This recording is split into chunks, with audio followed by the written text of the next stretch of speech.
Here we have two important definitions having to do with relative maximums and relative minimums.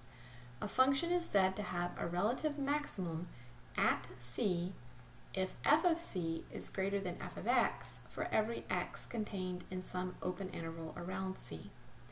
In a nutshell, we would have a relative maximum at c if f of c is higher than any other point in its general vicinity. This example that I have sketched, we actually have two relative maximums. Also important to note is that a relative maximum is always a y value. This should make sense as it's always a high point. So it should be a peak, like a mountain peak, and so it's going to be a y value. So in the first example that I have drawn, we would say that both f of c1 and f of c2 are relative maximums.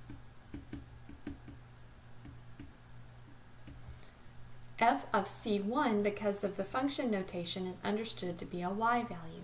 So f of c1, the y value would be this value here.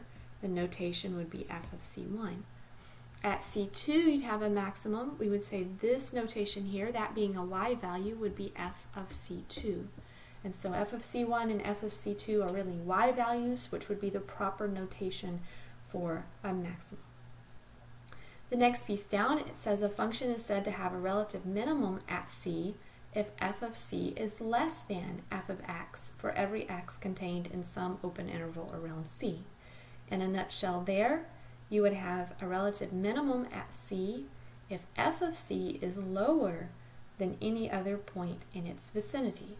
So for this example that I have drawn, I've used actual numbers.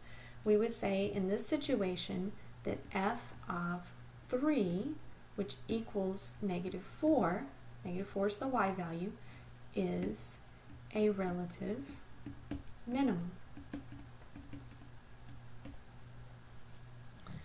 A function can have more than one relative maximum or minimum. So as you do problems, be careful. Just because you found one doesn't mean that you found them all. Maximum and minimums should always be y values. Traditionally, the online assignment will say the maximum or the minimum value blank occurs at x equals blank. And in this way, you're giving both the x values and the y values for those ordered pairs. So for this example that I have here, let's say that we're wanting to use the proper notation that they use online. This one would be the minimum value, -4, which is the y value, that's the answer, occurs at x equals 3.